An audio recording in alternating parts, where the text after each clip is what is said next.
My name is Lindsay Johnson, and I am Noah's mother. I am Noah Johnson, and we will be debating each other. There's no easy answer to the debate or the question or the topic of whether the United States of America has a moral obligation to get involved or mitigate or address foreign conflicts with other countries or nations. It is complex and often debated. Some argue that interventions can be counterproductive and harmful, but others, and my position is, that the United States has a moral obligation to intervene in foreign conflicts, because as a nation we uphold human rights and democracy. We provide aid and assistance to other countries who are struggling, and we want to, as a country, prevent humanitarian crises.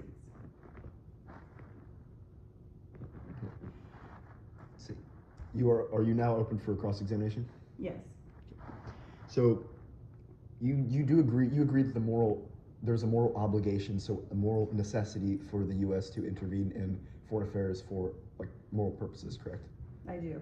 Okay, so would you agree that they should do so even when there is significant harm to the country involved in that, or do you believe that they should hold back and focus on their own country rather than? I do agree that it would depend on the particular circumstances. However, I would argue in most situations there would be harm that comes to our country to not get involved in those conflicts. For example, there could be withholding of trade. There could be the situation where our country could be at risk for being invaded if we do not get involved. We wouldn't want another country, for example, becoming a superpower. For example, Germany, and then in the Nazis, etc. Yep, I understand. So I'm gonna begin my opening constructive. So basically, imagine a world where the most powerful nation intervenes based on moral imperatives. History has taught us that this world would certainly fail pretty quickly and fall into chaos. And it is because I agree with Henry Kissinger, a graduate PhD from Harvard, that the United States should not intervene in foreign conflicts due to a perceived moral obligation, but rather based on realpolitik considerations, that I feel are compelled to negate today's resolution. The United States has a moral obligation to mitigate foreign conflicts. So I have a few definitions. First one is obligation is something one is bound to do, and then moral of or relating to principles of right and wrong in behavior. Source Merriam-Webster Dictionary for both. So I have a value. The value I find highest in this round is national sovereignty. National sovereignty is the absolute capability and power of a sovereign nation to independently govern, free from external interference. And I think it's most important because it shows how the United States does not have this obligation, this moral obligation, that because it can prevent countries from governing themselves and lead to unforeseen consequences.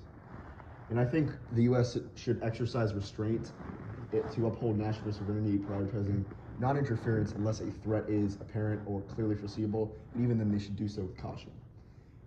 Restraint can be defined as a less activist approach that focuses on diplomatic and economic engagement over military intervention at foreignaffairs.com. I also offer the following contentions.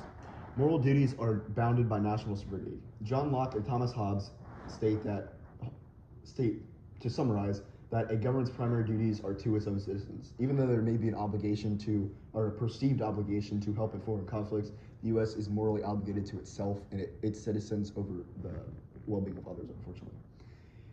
Now, 2, intervention often causes more harm than good. In historical interventions such as Afghanistan and Iraq, the U.S. not only failed to achieve their ultimate goal, but also exacerbated conflict, suffering, and led to the formation of things such as ISIS. This obligation suggests that these interventions should produce good results somewhat often, and if intervention leads to unrest and chaos, I really don't think there is a moral obligation to that. And 3, moral obligation requires feasibility and effectiveness. Peter Singer, a philosophy at Princeton, says we have a moral obligation to help others when it does not hurt us. If acting causes harm, is infeasible, or drains resources, I think that this obligation no longer holds. Now you can ask me some questions. All right. Do you agree that the U.S. received aid during the Revolutionary War from other countries. I do, yes. All right. And so you would agree that it then would be perceived as having a moral obligation to assist those who are struggling for freedom around the world. Supposedly, however, France did have some national interest to the United States and it becoming its own thing, such as trade relations.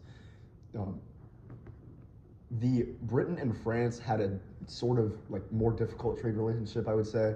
So having like a new superpower and basically having a superpower that is kind of in debt to the French because they helped them would be a benefit to their national interest. So I don't think it's primarily based off of moral imperatives. I would say it's more based off of national interest in that regard.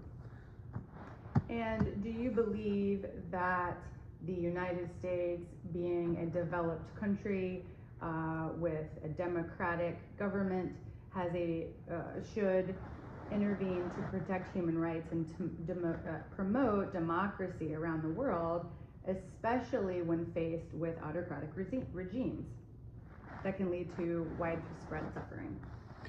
I think, once again, if it depletes our resources or can hurt anybody in our country and is not of perceived national interest, I think that we should exercise restraint once again. And you would agree, however, that in that situation, sitting back and not intervening could cause a situation where if our country does become at risk, it's too late for us to then intervene. Possibly, however, our country being at risk would be a national interest in and of itself. So there should be steps taken to prevent, danger. For instance, nuclear warheads in Cuba, right? That was something that the Soviets were putting nuclear warheads in Cuba. It could have been a serious threat to national health. If we hadn't intervened there, I feel it could have been bad because, USSR didn't really like us and they had missiles right below us. So, yes. Don't you agree, Noah, that silence and lack of action intervention is complicity? Refusing to intervene may only allow, and most likely will allow, atrocities, genocide, and other atrocities to continue in other nations, which eventually will filter down and affect the United States.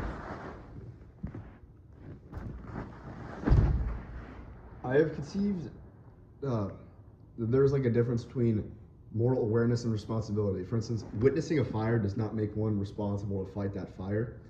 Failure of the international system does not place the responsibility on the United States.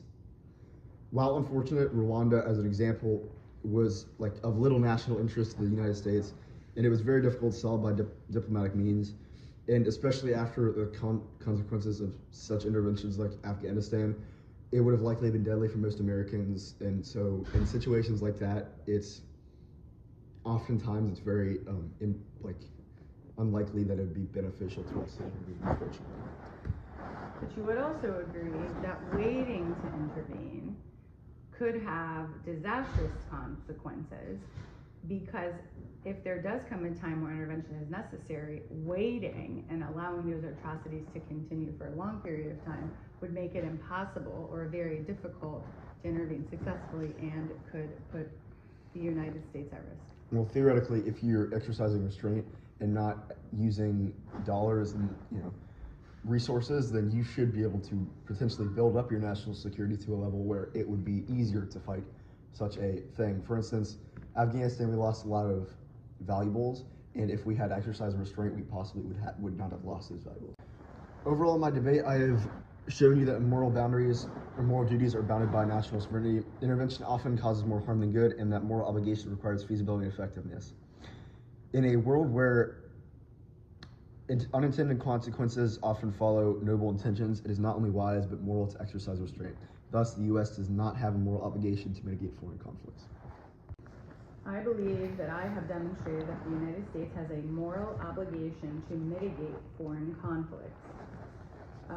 For clarification of my arguments, I offer that there is an obligation to intervene in foreign conflicts to promote American interests, to promote human rights, maintain global stability, and